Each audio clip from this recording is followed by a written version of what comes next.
Welcome to the No Fear podcast and the No Fear live broadcast. I'm your host, Tony Lauer. If you're into mindset training, performance psychology, personal development, you'll dig this new format. No Fear Live is a unique broadcast, and it's different from the No Fear podcast. We decided to go live because we wanted to create the opportunity to interact with people like you all over the world, where anyone can log in and ask questions, and in some cases, you may even get invited into the show. The great thing about the live broadcast is that it's much more personal for the listener. That's you. Remember, self-defense isn't always about a confrontation with someone else. The first and most important fight is winning the one inside your head.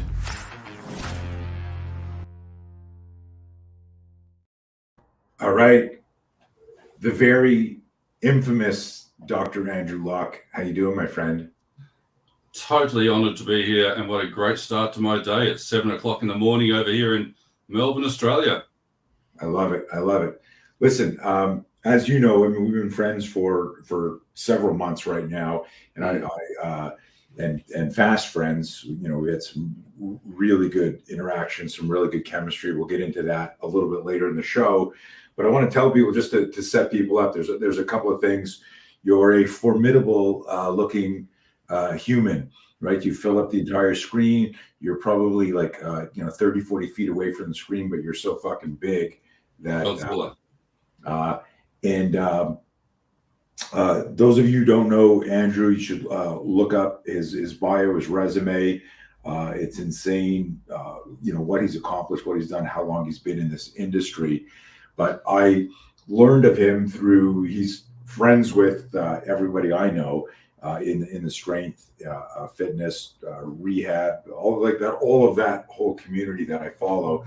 Everybody who is listening to No Fear knows that I've been dealing with, of course, nerve, neck, back pain and stuff for a long, long time. Years of scar tissue and injuries and other stuff, and always looking for people and programs to help me manage pain. What was interesting, I saw something Andrew posted online. I was like, holy shit, I got to hit this guy up. And we started this love affair on Instagram. And, but one of the things that I think, and then I need to tell the story. So I'm not even going to let him talk for 5 minutes. I'm going to tell the story because it's really important for everyone listening. About a year or so ago, maybe a little bit longer, something happened in my back or my body somewhere. I say my back. And I got to be careful with Andrew on there because he makes these very poetic corrections where everyone listening to this, especially my American friends, we say things like I've got a bad neck or I've got a bad back. And I'll let you insert here. If someone comes up to you and they say you got a bad back, what do you say to them? You haven't got a bad back. In fact, you got a great back, but you got no ass and you got no abs, and your back's been doing all the work. So your back isn't bad at all. Your back's freaking great. Now get your ass and your abs back. Yeah. So that, and hopefully it might take some of you over here to a minute to acclimate to the Australian accent. I've been going to Australia for so many years and have many Australian friends that my brain decodes it pretty quick. But yeah, we won't be using subtitles today, right? Anyways, we were talking online, and I said, look, the leg pain I have, bilateral leg pain, it fucks up. Nobody can fix me.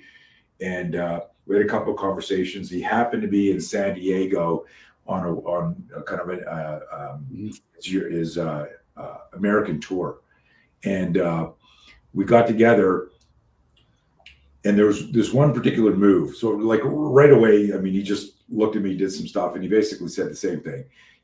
Your ass and your abs are off, and that's why you got all this pain. And he gave me a couple of exercises to do, and within a week, I started to feel differences, immediately. But there was one thing that I wanted to share. That is, whenever I talk about you, I share this story, and that was with my tactical getup.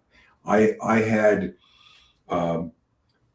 there's this one movement that I teach in our ground fighting sequence that one day I went to do it, and my stomach cramped, and then my hamstring locked up, and I couldn't fucking move. I mean, it was like insane, and the pain was so intense that I suddenly was afraid to do the move anymore. It was just crazy, and I tried a couple more times, and this was like, you know, like a year before I met Andrew. And so he said, hey, what's one move? What's another move? Let's hit another move. Like next week, I'm going to come back and see you. And I said, well, and in the back of my mind, it was like this joke. So everyone, like, listen carefully to this. This move I have not been able to do for a year. Totally terrified. Mr. Fear Management, I'm afraid to do this move. And I said, it's a tactical get up. And I was so afraid to do this move that I had to send Andrew a video of me doing it from a year before, because I couldn't, my body just wouldn't, neuromuscularly, I couldn't make the connection. So he kind of said, I want you to do these it was 3 exercises you gave me, like 5 minutes of movement. Yeah. Do these for a week, and then we'll do the move next week. And you'll try it next Thursday, because I've seen you every Thursday. And I don't know if this story is getting too long, but you need to understand, everybody, that when he said, do this, and then you'll do the move next week when I come back, in my mind, I was like, there's no fucking way that this is going to work. There's no way that I'm going to do these moves for like literally less than, I think the sequence was about 3 or 4 minutes. Yeah. Right. And he said, they just like do these at least once a day. If you can do more, fine. But I was going, okay, because I like to believe I'm coachable. But the voice in my head was like, fuck off. There's no way this is going to work. So I did it for a week. And then we got together, and he was like, okay, do the moves. You watch me do the movement. He said, do the tactical get up. And I was like my heart starts pounding, and I'm like, and the first one was a bit rusty because I hadn't done it over a year, and I was going through the fear loop. But then, boom, like it was back, and it freaked me out. And so let me segue in full circle here, because when we were talking offline here, there's a quote from, you know, the great and well-known Joe DeFranco.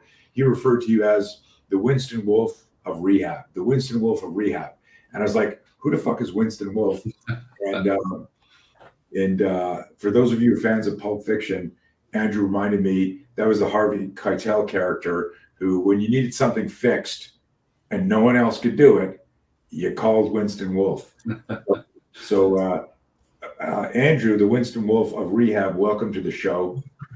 How you doing, my friend? Well, Super Tony, it is, of course, morning, and we got our action. I love that cup. I'll have to get you one. So the solution to your problem at that point was, I just had to understand the apex predator that you are. And I'm watching and seeing how you move, and I'm also, as you remember, finding out how you think. Yes. So I asked you about the visualization of doing the movement, and you realized that you couldn't actually do it in your head, even without doing it physically. Yeah. So the movements I gave you, they were actually components of the get up using the muscle groups, which is the isolation.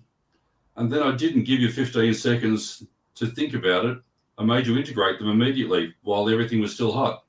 Yeah. And didn't give you time to process other than, I know you've done that movement so many times that you actually have integrated it into your neurology. I just had to wake up the physiology and the neurology, and you kicked his ass.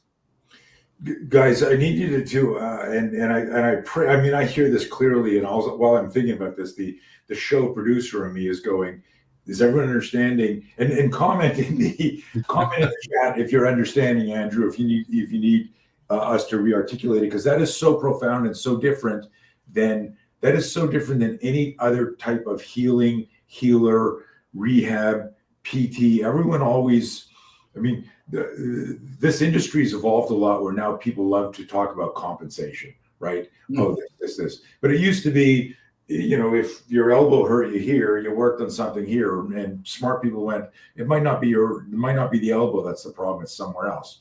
But you integrated something that no one had ever done, and that was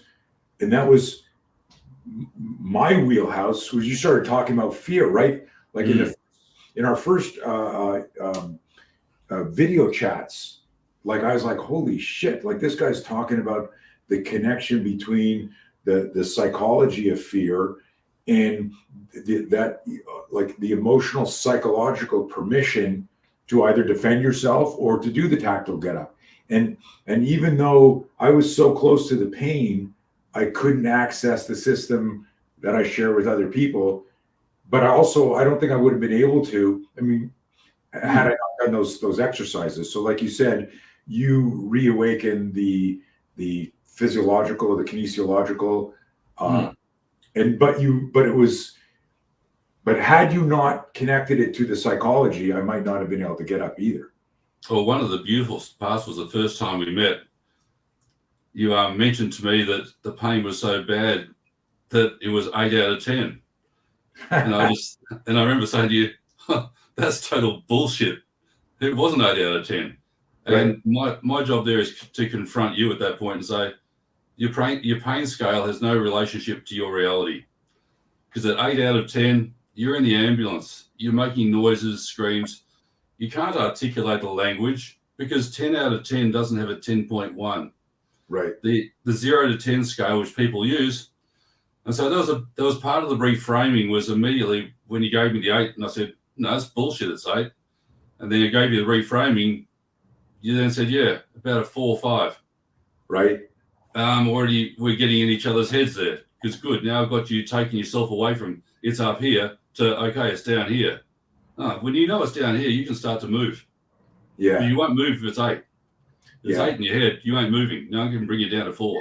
It's interesting. And gang, if you're a coach on this call, if you're a trainer, and not just, immediately go follow and consume Andrew's content on Instagram, because he literally gives away gold and exercises and things that if you incorporated them into your training. But if you're working with any type of physical therapist or exercise physiologist, any of these people, if they're not following him or integrating this stuff, it's probably taking you a lot longer, or you're having almost no success.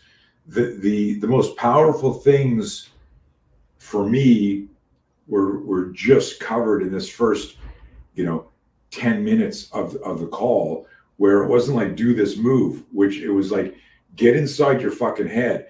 And why this resonates so much with me is because as you all know, I've been training and teaching people for decades, and I tell people, if you don't manage the fear, you don't manage the fight. And the fight metaphor here is the exercises that if I ask Andrew, how many reps and for how much longer do I need to do these banded hip flexor things, he's going to say the minimum is this every day, and then the rest of your life until you die. Like you need, but tactical athletes and aggressive athletes, a lot of us don't think that way. We're quick fix, and we think, hey, fix me, and then I can go on and get another injury. Well, that's because the cause of the original problem has just been addressed. And as soon as you stop addressing the cause, you're going to go back to reinstating the things that caused it in the first place. So you're a human being, a Homo sapiens, and this is where you and I intersect so well, is we've taken what appear to be complex issues and we've gone and dived deep and found the simple Homo sapiens, the evolved Homo sapiens. And I talk about this as being, it's a 4.4 million year process to have got from our first ancestor that ever walked upright to where we are today. Now, understanding the process of how the body's structure changed gives me an understanding of its function. So we're the only primate on Earth that actually has a lumbar lordosis, and that's the curvature in your lumbar spine. We have that for a specific purpose. That's because we're the apex predator that walks on 2 feet. And we run. And that pelvis, that lumbar pelvis construction, has that purpose. And most people sit on their ass for most of their life. So instead of, shall we say, a straight line from the shoulders down to the feet, you've got a 90-degree angle suddenly came in at your hip. didn't evolve to do that. We haven't adapted to do that. That's not our evolutionary survival mechanism. So after you've done that for about 40 years, and you'll notice that too, all the guys over about 40, who's got no ass? It's gone. You know, it hasn't been used for so many years, and that's it. So that's where we both go to the evolutionary construction of a human being. You've gone to the reflexes, the psychology, the behavior, and I go to basically the physiology and the biology of what is that body supposed to serve? All right, you're not doing that. Well, you're going to do it for the rest of your life then. Because as soon as you stop, you're back. Are there some, like most of the work you do in terms of education is very specialized, right? So, and we'll get into some of your courses and stuff like that. But a lot of the, there's probably a number of people who listen to my show who are coaches and trainers and hopefully know who you are. If not, they're going to know who you are now and they'll discover that.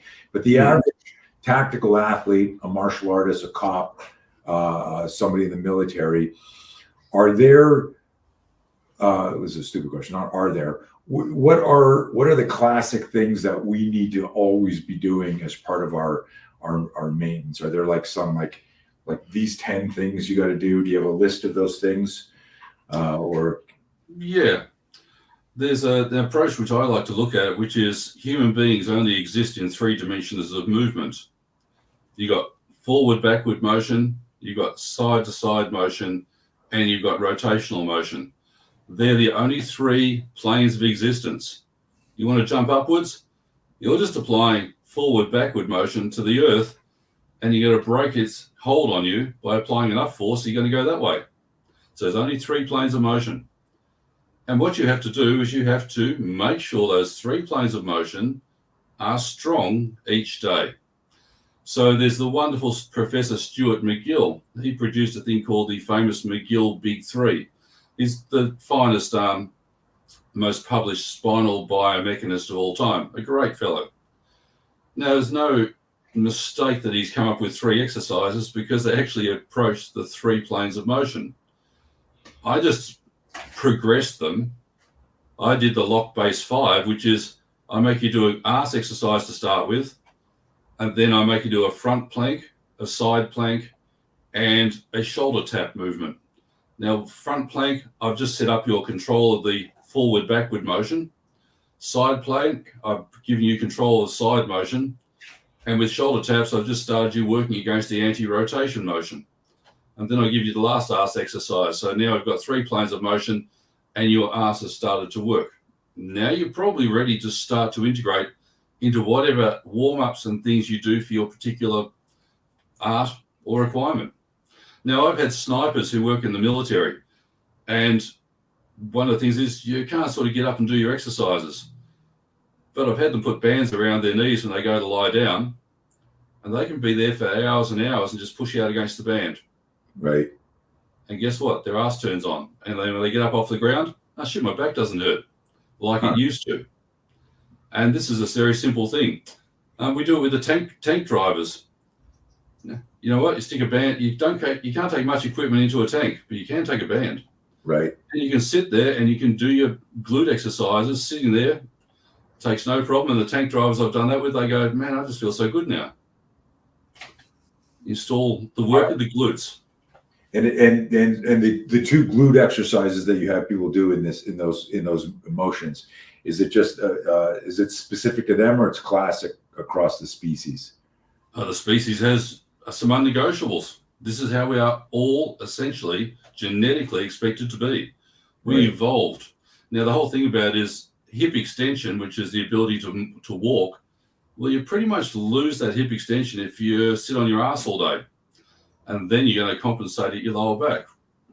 Now, the thing about the banded work there, the base 5 is the glute max especially, propels your hips forward. So it goes in the forward-backward motion.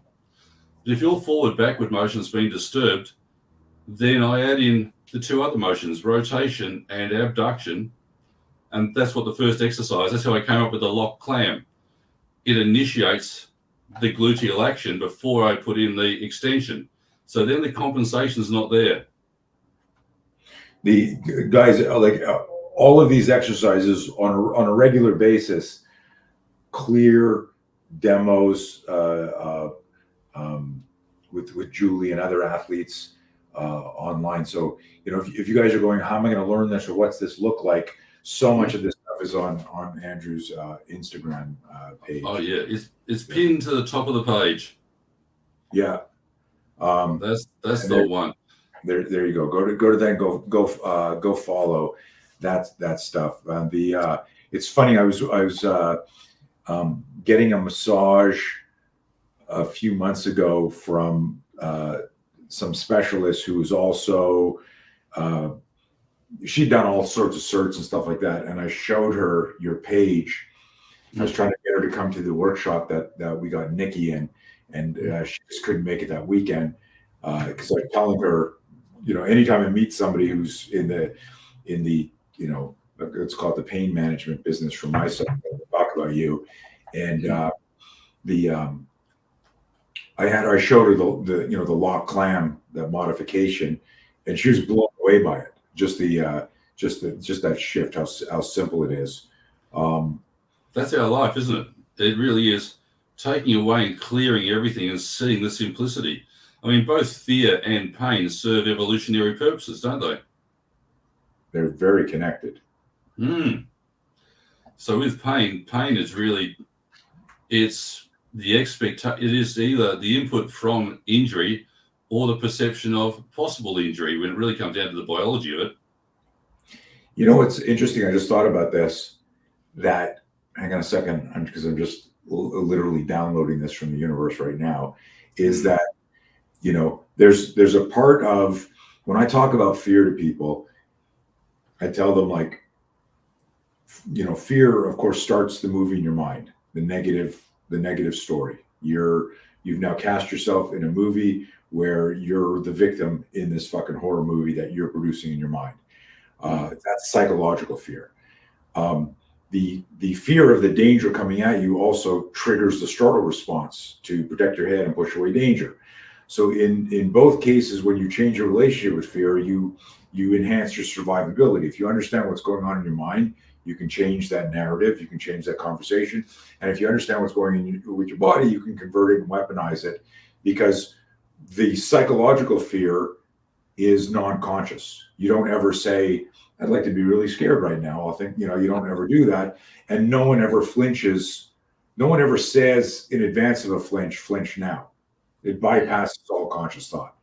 But what I was thinking is, as you said that, the relationship between fear and pain, what if pain is the physical sensation of what the psychological fear is in the body? Meaning, very much. Meaning it's not real, it's something else, and it's now sending you a message, and if you study it, you can do something with it. There's an intersection of both. When you look at pain, there's biological examination and there's psychological examination. I ever had one patient who came and saw me, and it was really interesting. It was just he walked in, he fell face down on the bed, and that was the end of it. He was in hospital for 2 weeks. And I'd done a fairly significant examination and chat with him, fairly deep. And I spoke to the doc who was in the hospital about a few days later. And I said, it was really strange. I said, he didn't give me any issues in his life. Everything was going well. And his MRI scan was about the most beautiful you've ever seen. And the doc said, no, he didn't tell you, mate. He said, the morning he came and saw you, his business partner had drained his bank accounts and left with all the money. His house was the mortgage for the business. He's about to lose that, and his wife just left him. Now, you want to know why he couldn't get up and why his back was hurting? He had no more capacity. So his back was his way out. That's it. I'm out of here. I just can't deal with anything else. And he sat down the toilet, and his back hurt, and that was the end of it. Overwhelmed. Weighted the world on him, and he collapsed. Yeah. So there's where the behavior can sometimes, and as we say, the psychosocial factors, they're in there. But every human interaction is a psychosocial experience, isn't it? It's amazing, and you how interconnected and how the English language is kind of tricky because without stress, you can't build muscle, but the wrong type of stress or the wrong speed or amount of stress can also fuck you up. Distress. Yeah. There's eustress, which is positive, and distress, which is the negative. Right. Yeah. That's a good reframe. That's one of the things. That's one of the things that I appreciate most about any conversation or interaction with you is there's, you know, I always describe you as part philosopher, part psychologist, and then, you know, the work. But it's actually, it needs to be all of it. And as I say that, I think about all of the people who teach under our system, right? Where I talk about the SPEAR system, and sometimes I wish there wasn't an acronym, even though the acronym is cool. But it's the human weapon system. It's just you can't talk about it without including the mind, body, spirit, the holistic element. Oh, we exist with it. And that's another part of the interesting modern human too, is if you look at your ancestral heritage, when our ancestors were out there on the savannah surviving, if they had an injury or pain, there was no community support to stop them from doing things. They had to keep moving. Right. Because they didn't move, they wouldn't eat, and they would die. So in an evolutionary sense, the human body, when it has pain from injury, is not precluded from movement. In fact, it's imperative to keep moving because that's your evolutionary necessity. Whereas in a modern society, we're given the opportunity and support. Oh, you hurt? Go lie down for a couple of days or a week. And there's a problem that actually disconnects with what happens with the way we actually should be moving. Because once you set up a chronic pain mechanism by stopping people moving, you're not integrating yourself back into movement again, which is what you were supposed to do to survive. Here we are, as I said, 4.4 million years at least, and suddenly in the last couple of 100 years, everyone's on their ass and getting looked after. Yeah. It's not the way we are. That's an interesting take. One of the things we've talked about a lot, and I wanted you to share with our audience, is this idea of why we have so much pain. Why do not just tactical athletes, but why do people have so much pain? You identified it, one of it is we're sitting on our ass all the time. But are there other factors, or is it just as simple as that as soon as cars were invented and offices and we got industrialized, we went from working in the fields or riding a horse to, you're driving to work, you're sitting on a bus, you're sitting on a train, you're sitting in an office, you're sitting in a meeting. And then, and as important as sleep is, you're still not moving while you're sleeping in the practical, tactical sense. No, that's exactly, you really got it there. That's what's happened, is that our physiology, our biology, our biomechanics are all set up about being an apex predator. Now, part of survival of a Homo sapiens was you had to decrease calorie expenditure wherever possible because there wasn't a lot of calories. You had to go hunt them. Now, the body that evolved to decrease calorie expenditure was the one that was going to survive as well. A mechanism there by which you had an advantage. You used less energy. So the human body actually tends to use the passive structures. That's what we call the ligaments and the fascia and the things that muscles are expensive to use. That's your V8 fuel in your car. So when we move, we actually are programmed to move in fashions which are calorie inexpensive. Now, when you go to pick up something off the ground, you tend not to use your muscle. Your actual muscle turns off as you approach the ground and you use elastic recoil to come back up. A lot of studies on that. It's called myoelectric silence. That's a very efficient way to move if you're on your freaking feet all day. But if you've been on your ass all day and you go to bend forward and your motor pattern there is corrupted because you haven't been using your hips well anyway, then this hunter-gatherer in a modern society bends over, and because their pelvis has been in posterior pelvic tilt for days, and the nucleus in their disc has moved backwards as a result, and it's been degenerating and you can't feel it. That last little millimeter, yeah, they'll get you. And it was only set up because you weren't on your feet walking, moving and running, which increases the nutrition to the discs. And it also centers the nucleus in the spine. So yeah, we're set up to hurt. That's why 80% of all adults have lower back pain in their life. And 90+% of those will have a second episode and more. That last 5 minutes was so fucking epic. All of you need to tag your friends and tell them to listen from 26 minutes to 30 minutes on that, because that, like, my brain was, I had fireworks going off in my head there. Holy fuck. Some of the language, the corrupted movement. Wow, that's powerful, man. You just think about everyone listening to this. When do we throw our back out? It's not during a fight. It's picking up a fucking TV remote. It sure is.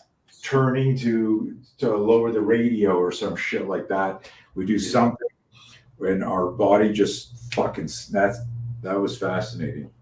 Yeah, because our discs in our spine, they don't have nerves in the disc, which makes sense, doesn't it? You wouldn't want to be feeling freaking pressure all day. Right. So it's only in the last like 1/32 of an inch, even less, that there's a couple of nerves around the outside, like a spider's web.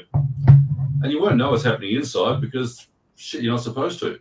Right. But you'll know when you get the breach of the wall. Wow. Well, that just explained why so many people are hurting. And I can't believe that number, 80%. 80% of all adults will experience lower back pain at least once in their life. And it will get better in 4 weeks in 80% of cases. It'll be better in 8 weeks in 90+% of cases. And the recurrence is about 90% for second and third episodes. And here comes a beautiful part. You ever met somebody who's had a spinal fusion? You know what? Spinal fusions have a 50% failure rate at 5 years. It's not failure of the goddamn fusion. It's failure of the rehabilitation professionals not to identify the original cause of the first fusion. You have to identify the cause of the first one so you don't get a second or third one. Yeah. And there's the failure. It's not the surgery. It's the freaking rehab process. That's so obvious when you say it, because if you're not changing what created the environment for the injury or the event, then why wouldn't it happen again? Duh. It's so unnegotiable. That's where you strip things back as well, isn't it? Yep. Yeah. So, wow, my brain is firing in 100 different directions. Let's talk a little bit. Let's like shift gears and shift the channel a little bit. Let's talk about. I found it fascinating. Part of your training, you went deep into to the point of even working with cadavers to understand the human body. Right? Man, I love cutting up bodies. Okay, let's add some context to that. And I've got a few people I fucking want to do it to too, while they're alive. Yeah.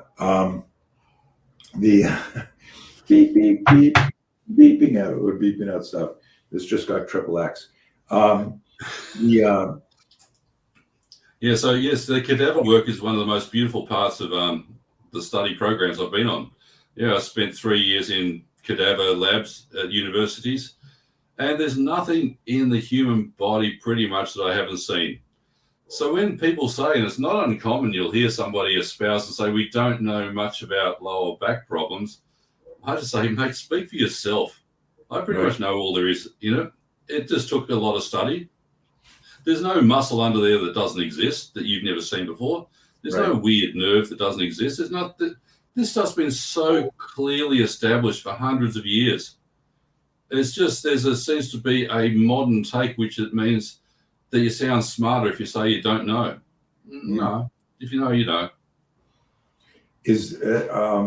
Have you in the context of that? Have you had How many people have you treated? You have a rough estimate?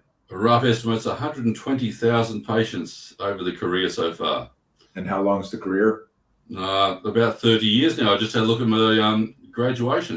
It's actually, 30 years next year. Nice. Congratulations, man. Now, I'm going to give you a bit of fun. Yeah. The day I graduated, everyone else went to hospitals and I got to work in the best sports medicine clinic in the country. So here I am, a new grad, and I walk into this wonderful facility and I meet the boss. The boss is a very formidable lady, a lot shorter, very strong. So she tells me to go in the office. Meet her in the office. She doesn't invite me to sit down. She just turns and looks at me and says, "Your job being here is to become the best in the world at something." And she goes, "And I'm the best in the world at shoulders. So you go choose something else." And that was it. Go, get out. Wow. And that was it. Day one, become the best in the world at something. Well, that was it. That's the career path. Never stop. What a mentor. That's a great, man, she just nailed you with a friggin' directive, and she might have said that to 1,000 other students and they just went, "What's she talking about?" Right? You took that very seriously. Oh gosh, yeah. I was in total awe of her. Her ability with shoulders was outstanding. She couldn't rehabilitate a bench press if it saved her life, but at least she could diagnose better than an MRI. Right. And so, of course, that was it. I had to go into surgery with surgeons quite often, and the surgeons will be having fun with you. Okay, what's this structure here over here? Where does that go to? What's that nerve supply? You are always under the microscope working in those high pressure environments. Yeah. And you either survive or you don't.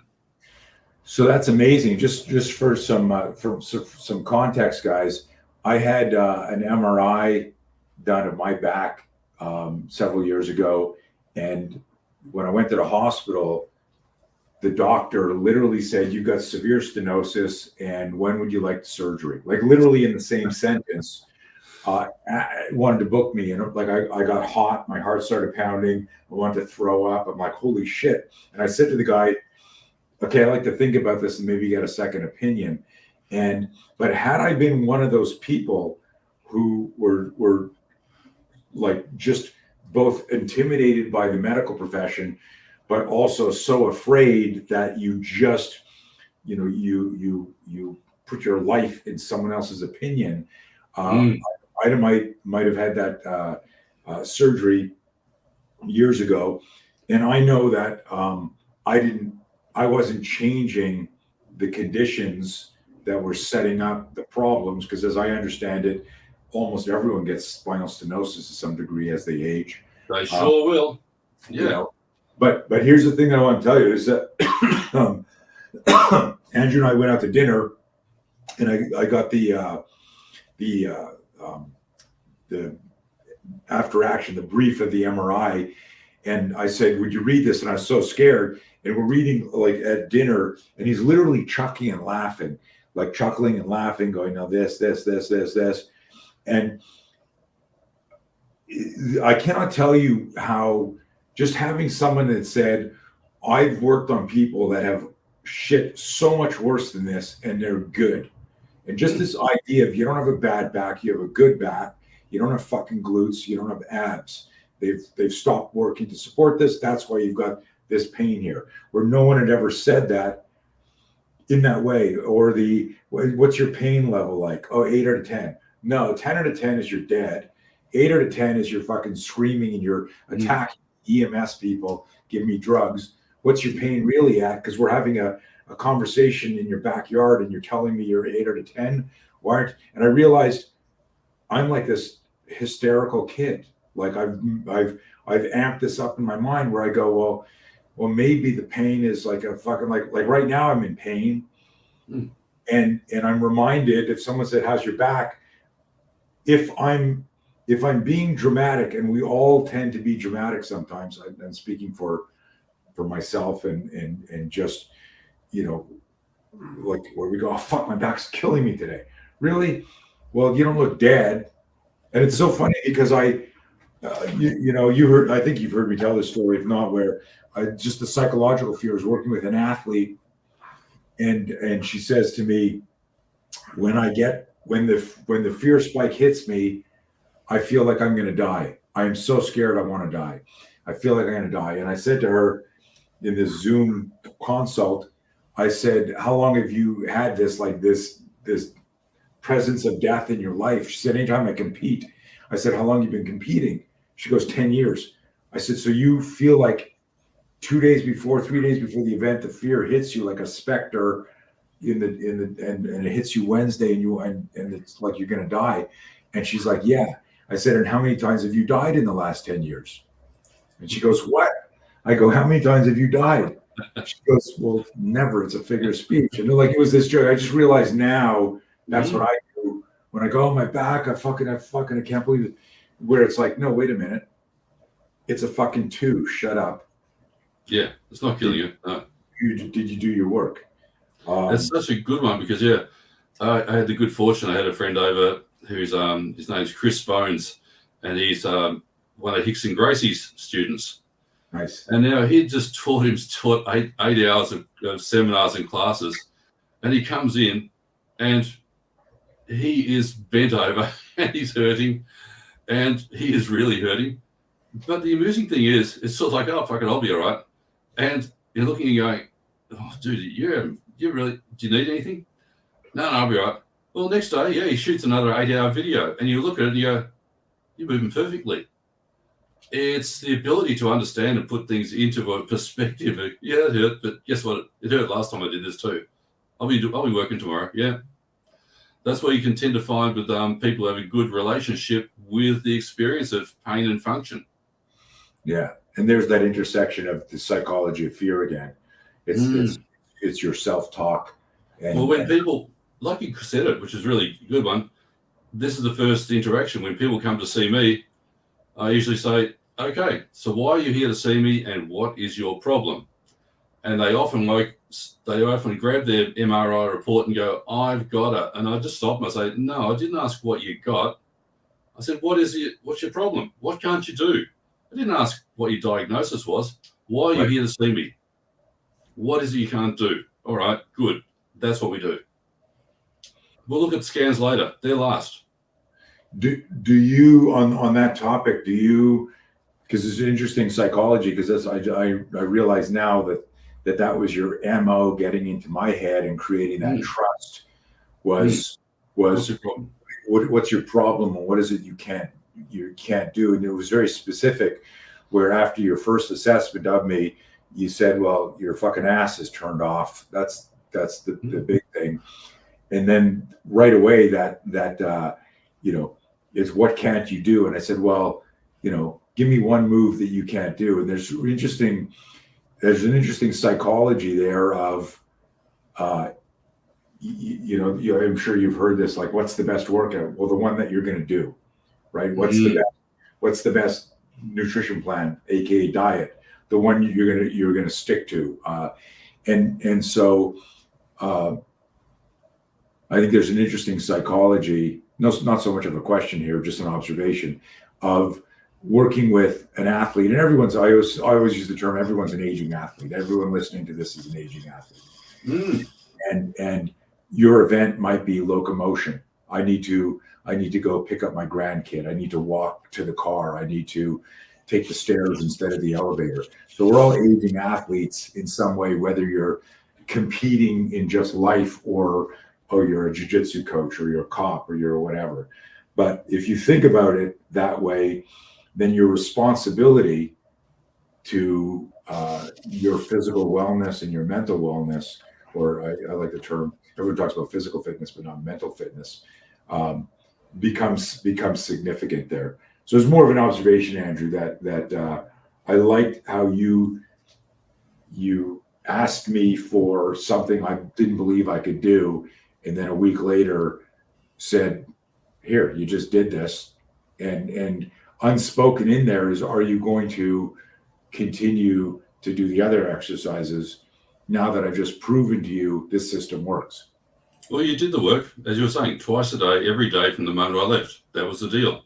Yeah. You do this twice a day, every day. And that's why I always say to patients when I see them the second time, show me the exercises. I'm not going to show you what I told you to do. Show me the exercises. Show me what you've been doing. And if they look confused at me, I know they haven't been doing what they should do. Right. And the rule then is I tell them, if you haven't done your exercises, I charge you double the amount for wasting my time. And at $500 a consultation, it's $1,000 next time. Right. So if that motivates you, do them. Yeah. Do them because you need them, man. Fucking do them because you need them. And one of the good things about you too and your history, which helped me, was you've broken so many things previously that you have a good understanding and a relationship of actually tapping into the Tony who, when he was injured, just kept working. And that was the one you were able to relate so well. Yeah, I've broken this, I've done that, and my back hurts. Well, yeah, guess what? Tony's functioned pretty damn well with some significant challenges because he had to find a way. So I knew that Tony was under there anyway. There's a person there who finds a way. Yeah. I like when you talk about me in third person when I'm in the room. I'm like, it's good, isn't it? Yeah. Tony is listening to this, isn't Tony? All I'm thinking about is as soon as we get off the call, I got to run into the garage and do a bunch of exercises. Of course you do. Yeah. Are there?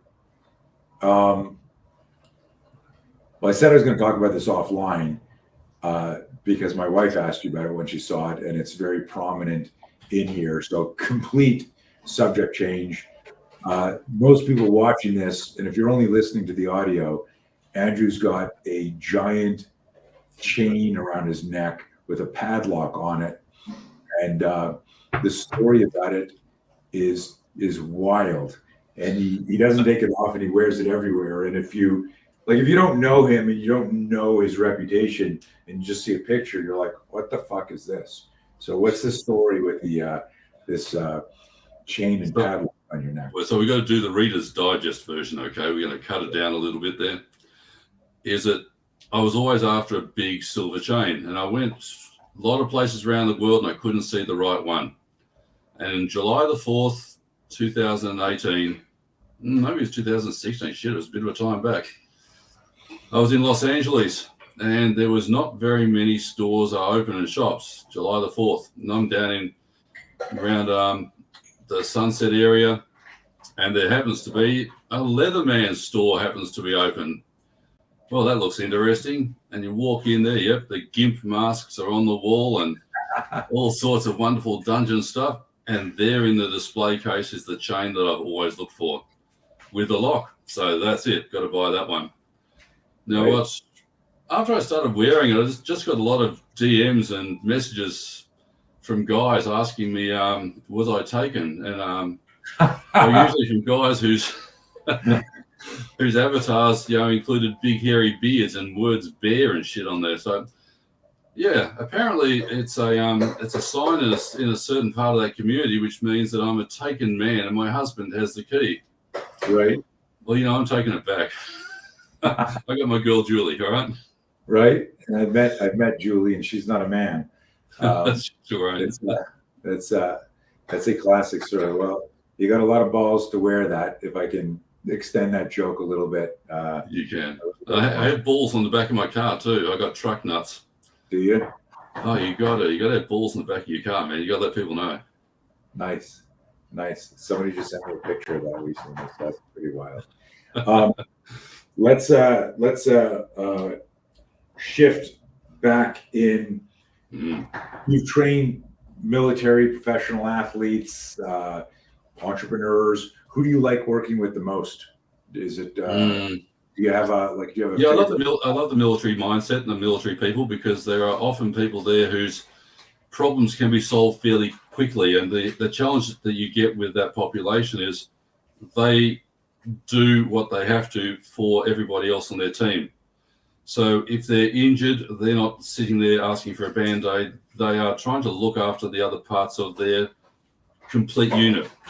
Right. Now, after years and years of doing that, these are people who sometimes have had a significant issue that has not been correctly addressed. And whether it's military or law enforcement, it almost comes down to the fact that there tends not to be as much support once you've left. And so I look at these people who have done amazing things and suffered significant injuries, but still gone and kept on doing what they had to do. And so they're the people I do like to work with a lot, because they're the ones who sometimes there is a simple solution, but no one's actually given it to them. And they've worked hard enough. They've served and done the job for everybody else. So what can I do to help? And that's a part of the population I love the most, is that group. Yeah. And they're also, and me too, as well. I've worked with many different populations, and there's if they're really in front of you and not been told to go, because sometimes I'll teach and someone will go to this class, and so they're like this.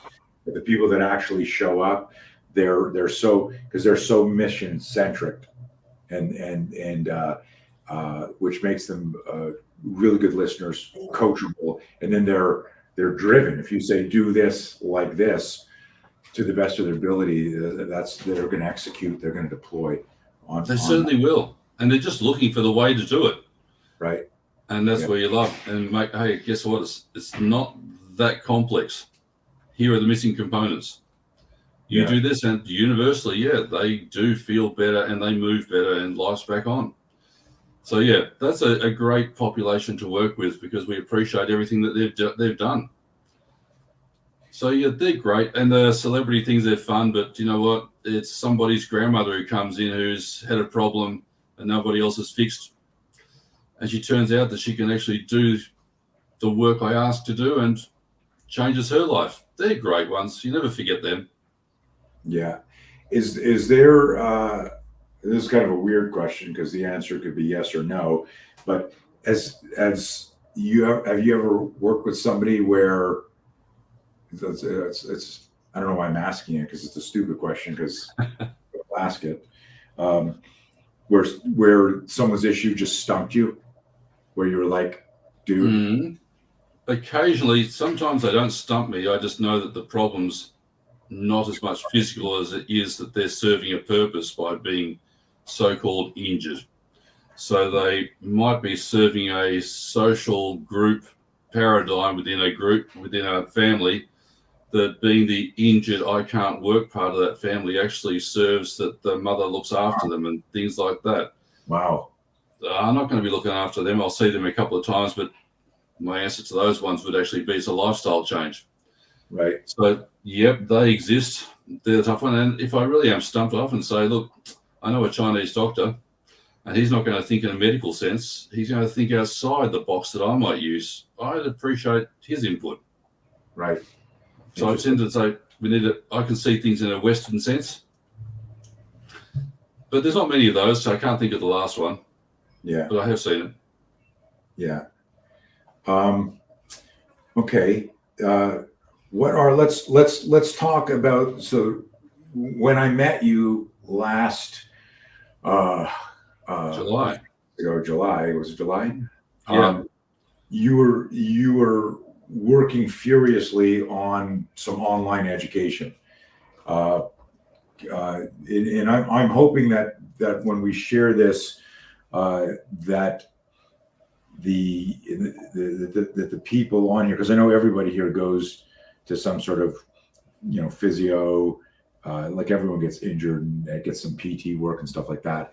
But I hope people share this and inspire other people to look at your work and your messaging, because it's when I listen to you, it inspires me to think about ways that I even coach people in the self-defense stuff.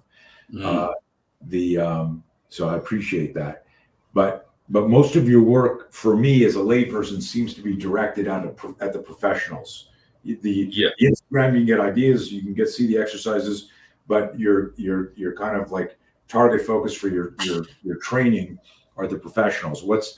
Talk a little bit about the courses and the goal of the course and how people can learn more about that. Yeah, it's a part of that day one graduation was being told to become the best in the world at something. Well, for 30 years now, I haven't stopped trying to understand lower back disorders and injuries and their solutions. And I know that all the new graduates, actually within physical therapy, the failure rate is after 5 years after graduation, 50% of physical therapists have left the profession. Now, the failure there is they've entered a career with an expectation of having a great life. but they are undereducated. The universities failed dramatically and spectacularly. They don't have great clinicians teaching. They've got academics who sit on their ass and read statistics. So my job now is to become the person who, if you want to survive your career, here's my course. I'll give you 12 months of mentoring, and I'll cover the 30 years of work that I've done to basically make you spectacularly confident and able to solve the problems you thought you should be able to solve.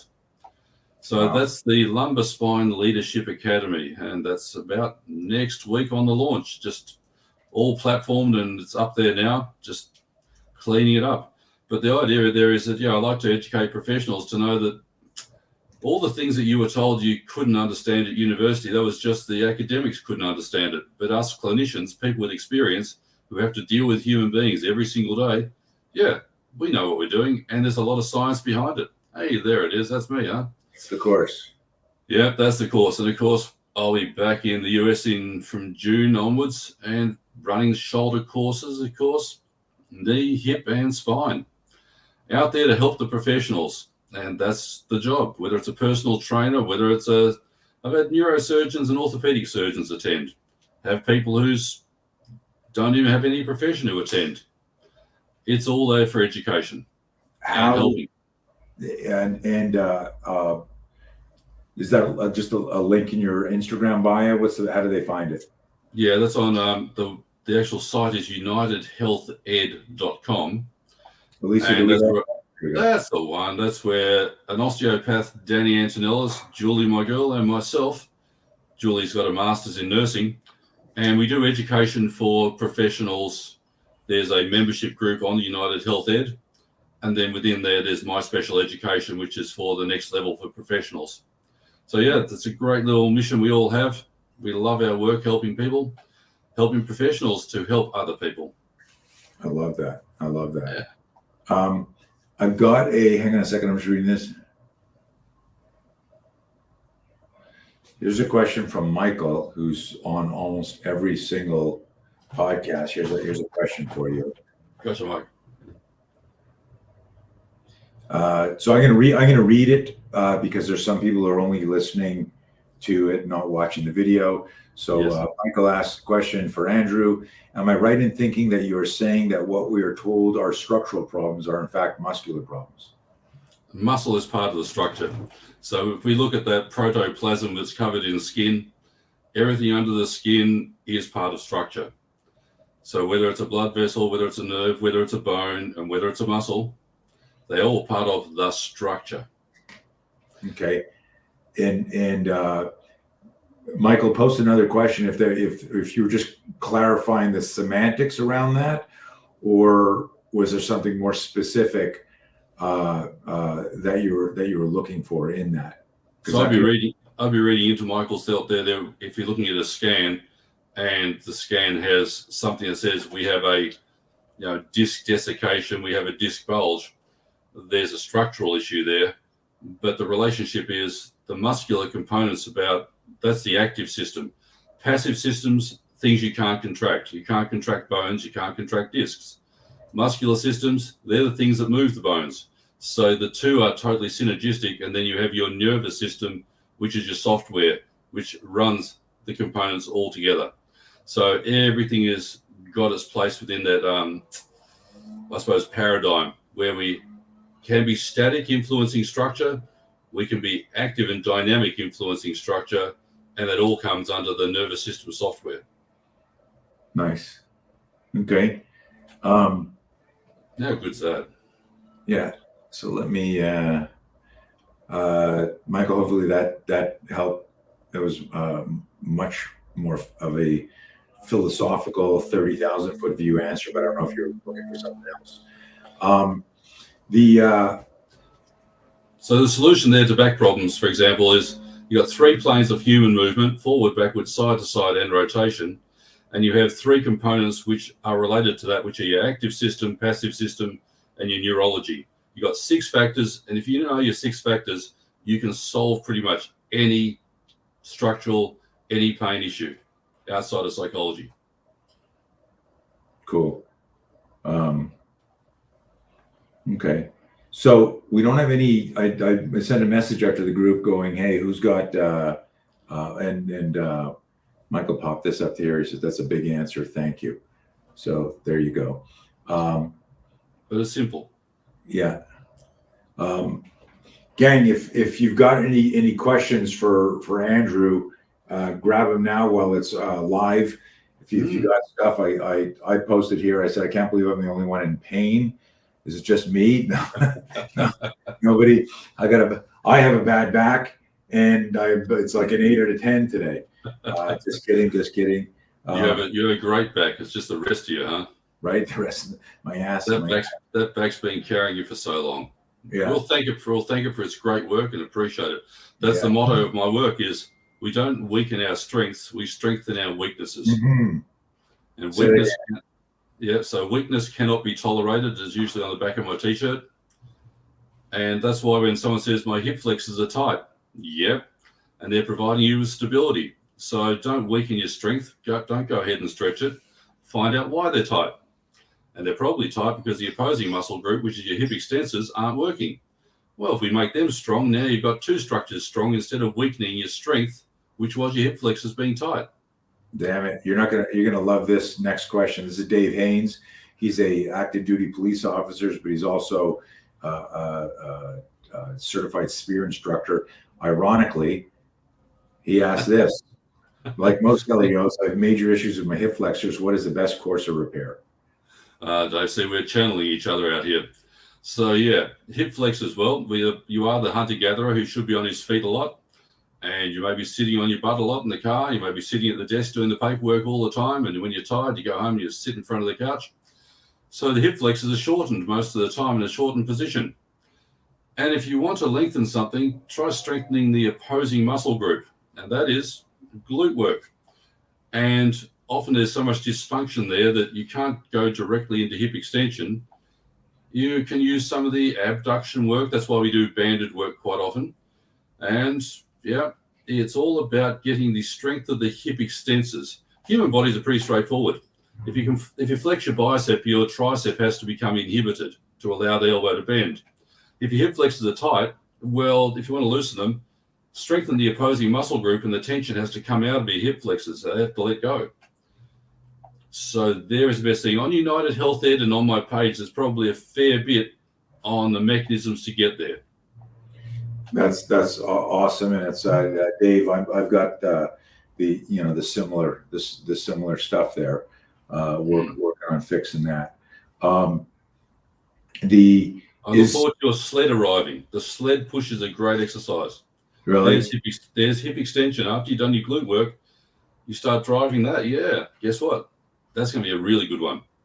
Okay. Excellent. Because you're in that forward position. Your hip flexors have to chill out. Well, you're going to have to push that thing that way. So what's going to drive it? It's going to be your glutes. Yeah. Nice. Beautiful. Anyone else got any questions? Going once, going twice. Fire that in there.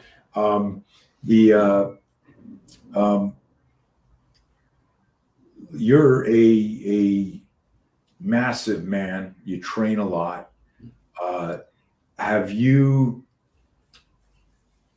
I mean, you're always doing this stuff. What's your personal relationship with pain and injury? Have you fucked yourself up and had to build yourself back? Is it just like everyone gets fucked up and then you fix it? Because it's different. Like so much about this. It's almost like, are you Nostradamus, right? Like you go, oh, in 3 months from now, if I don't fix this is going to happen. Not really, but I haven't had a day without pain in, I don't know, 15, 20 years. Living is pain. Okay. I've got osteoarthritis. I'm deemed totally and permanently disabled due to thumb arthritis. That's why I had to switch out of being a hands-on person to being an intellectual and exercise-based person. It was a gift of injury. I can't even push blue tack into the wall with a thumb. The arthritis there is so significant. Now, Julie said to me the other day, "No, you got pain?" I said, "Well, yeah, of course. Not like I talk about it. It's not like I've got to think about it. I know what it is. It's not threatening me. It just freaking hurts." Right. And, I'm not going to stop doing what I do because it's not threatening me. You guys, it's like this is fucking deep philosophy. Like seriously, light bulbs are going off in my head, and selfishly, like this talk was very important to me because I'd gotten to a point after October was very heavy training. We talked about this a little bit a couple of days ago, where what I did with our camp. Hang on a second. Hey, he wants to join in and talk. That's all. The dog's out of here. Hang on a sec. They like to chat as well. Yeah, no, it's we were talking a couple of days ago. I had a serious amount of courses and training, and I had in the back of my head, I was worrying about how my body would handle the evidence-based scenario training course, our combatives camp, and a whole bunch of other stuff. And I've been working through all your protocols for months leading up to that, and I performed like how I performed, how I moved. I was really pleased, but when I stopped, my body went, "Oh, thank God you stopped!" And it was almost like your buddy, was it Chris, the jiu-jitsu, Yeah, where you friggin' go, it's game day, and then the next day your body goes, "Oh, okay, thanks, we can go back to this." And then it's like, I notice that too when I teach or I got to do some stuff. As soon as I switch on, all that the neural patterns and my relationship with the movement just puts the pain aside. And then, but what I realized when you're talking before, what you just said, is I've got to stop with a metaphoric flashlight looking for the pain. Just accept that it's in the fucking car with me on the ride. It's there. It's not threatening you. No. I was just actually a really good one. Is a guy called Blaine Sumner, probably one of the strongest people on earth in history.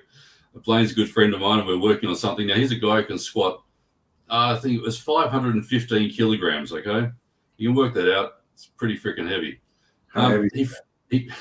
Have a play with that. And remember, he weighs about 200 kilos. So if you put the whole thing together, you got about 700 kilos there. That's about 1,500 pounds at least. Jeez. Now, Blaine stepped backwards when he was in the comp, and he stumbled slightly, recovered. He actually breaks his spine at that point, completes the squat. He broke a piece of the spine. Completes the squat, gets up, looks around. Yep, got all the white lights. But yeah, I mean, he actually fractured his spine on that lift. Now, we were working on it, some things 18 months later, and he said something about pain.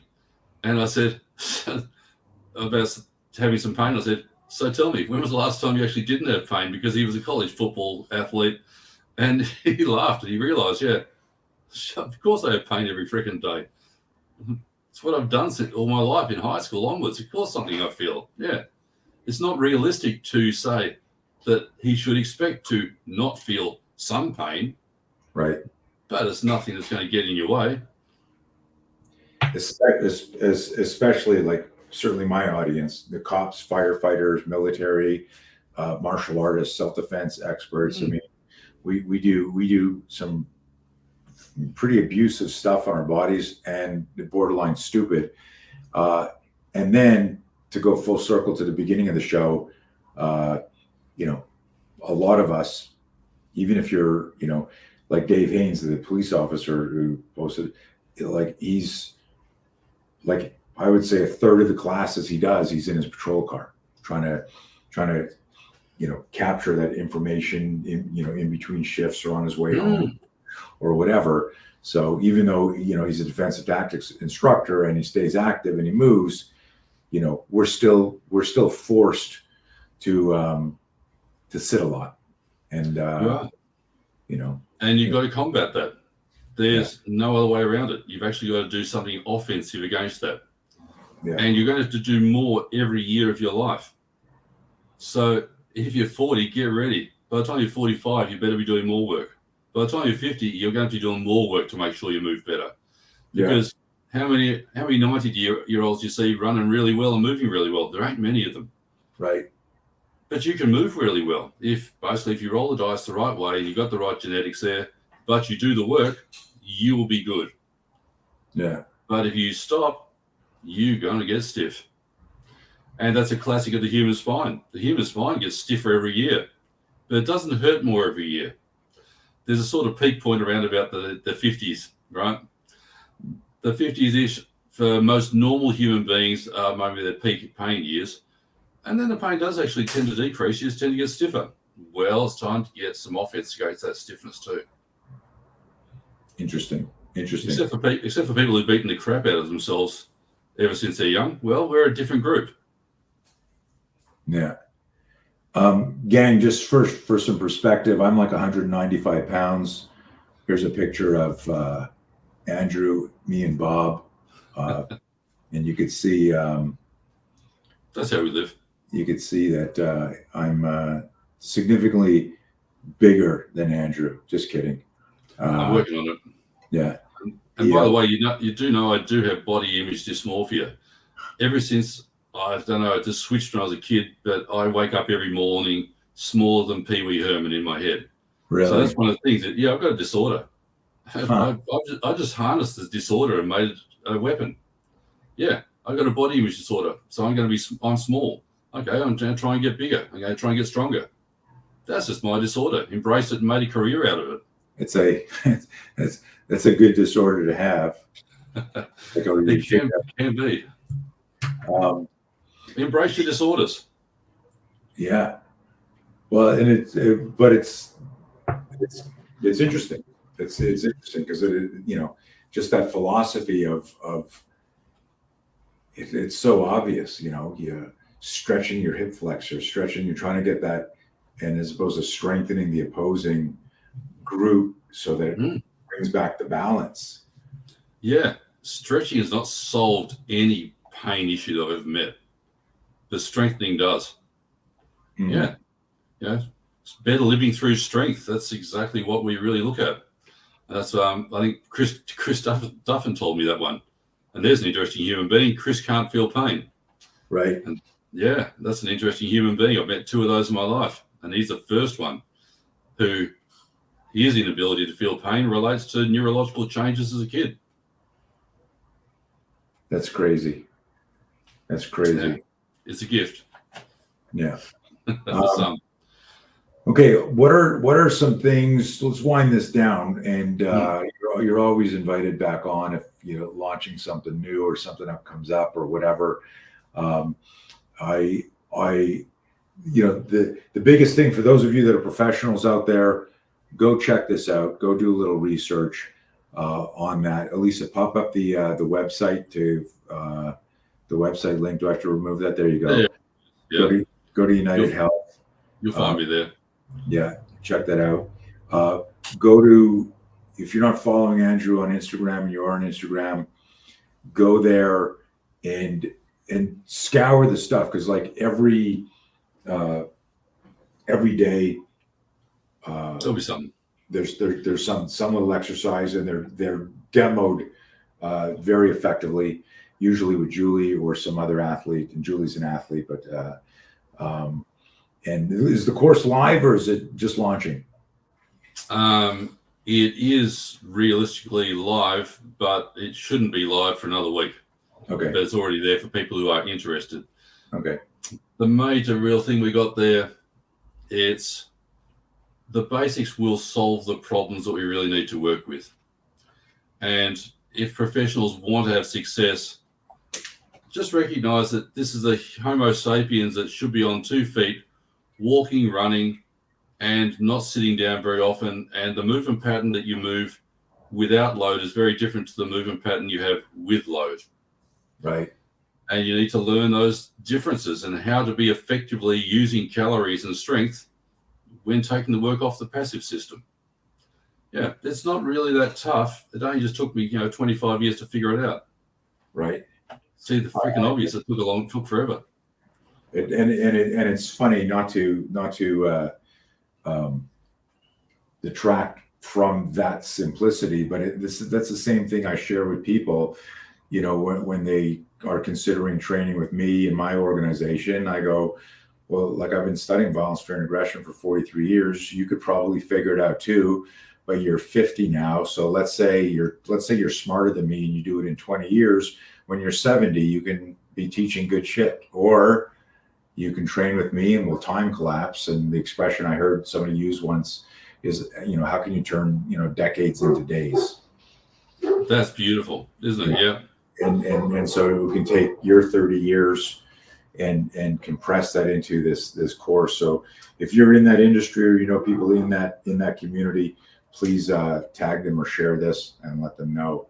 Yeah, the big thing there, I think what you said too, is that famous saying that you were handed on a piece of paper, which is, to what level of insufficiency are you prepared to accept? Yeah. And I know you don't accept any insufficiency in your life, and neither do I. And probably when people start to think about themselves, that's such an important statement.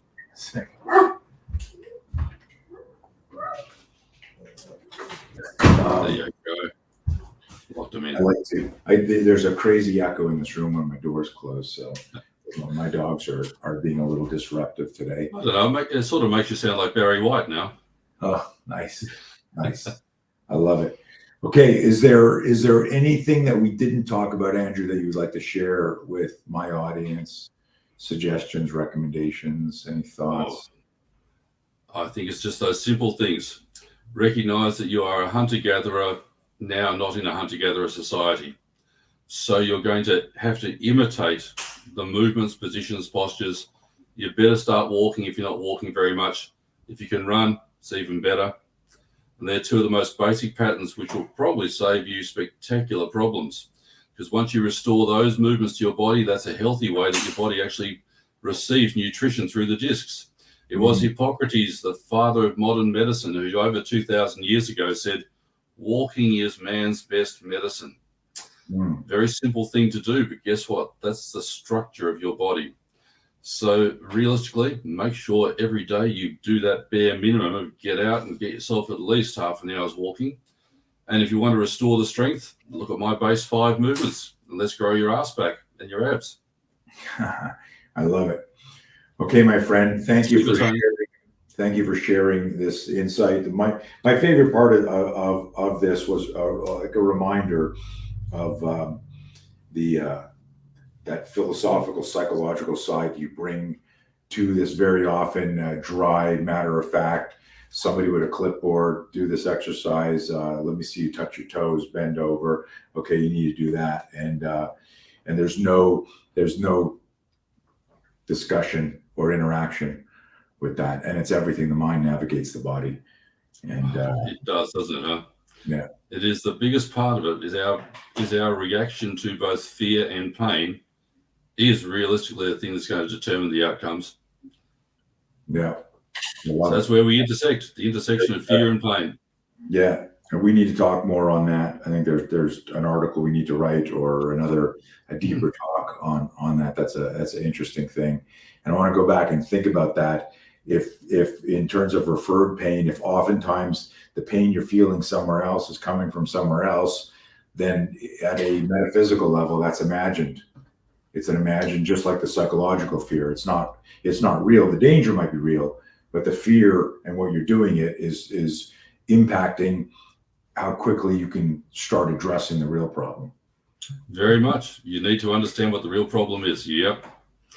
You can't move forward until you have done the detective work that it takes. I love it. Okay, it's great to catch up, Super Tony. Man, it's always awesome. Okay, hang out in the studio for a bit, and I'm going to say goodbye to everybody. Guys, as you all know, like and share. Go to, if you're not following us on YouTube, please go do that.